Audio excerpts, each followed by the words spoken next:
আপনি দাঁড়িয়ে আছেন হাসরের ময়দানে, সবাই অপেক্ষা করছে বিচার প্রক্রিয়া শুরু হওয়ার জন্য, কিন্তু তা হচ্ছে না। এই দাঁড়িয়ে থাকা কি অনেকের কাছে তাদের গোটা অস্তিত্বের সবচেয়ে বড় শাস্তি মনে হতে থাকে।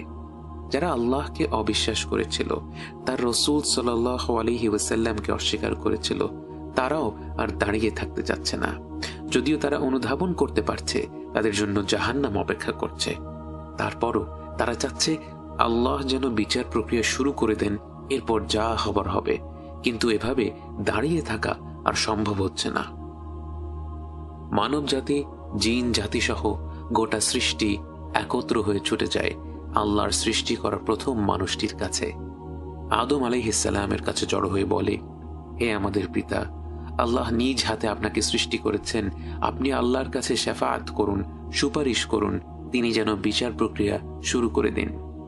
আপনি নিজেই সেই ভিড়ের মধ্যে দাঁড়িয়ে আছেন, তবুও চমকে না গিয়ে পারলেন না। দুনিয়ার জীবনে হাজার হাজার বছর ধরে বিভক্ত হওয়া মানুষ আজ এক হয়ে গেছে, এক সুরে একটাই দাবি করছে। তারা জান্নাত চাইছে না, ক্ষমাও চাইছে না, তারা চাচ্ছে এই অনিশ্চয়তা থেকে পরিত্রাণ, এই অসহনীয় অপেক্ষার অবসান। আপনার কাছে যদিও মনে হচ্ছে সবকিছু বেশ তাড়াতাড়ি আগাচ্ছে, আপনি বুঝতে পারেন অনেকের কাছে হয়তো মনে হচ্ছে তারা হাজার হাজার বছর ধরে শুধু দাঁড়িয়েই আছে। আদম আলাইহিস সালাম সকলের আবেদন শুনলেন। প্রত্যেকটি মানুষই তার সন্তান। নিজ সন্তানদের আকুল আবেদন শোনার পরেও তিনি তাদের কথায় রাজি হতে পারলেন না।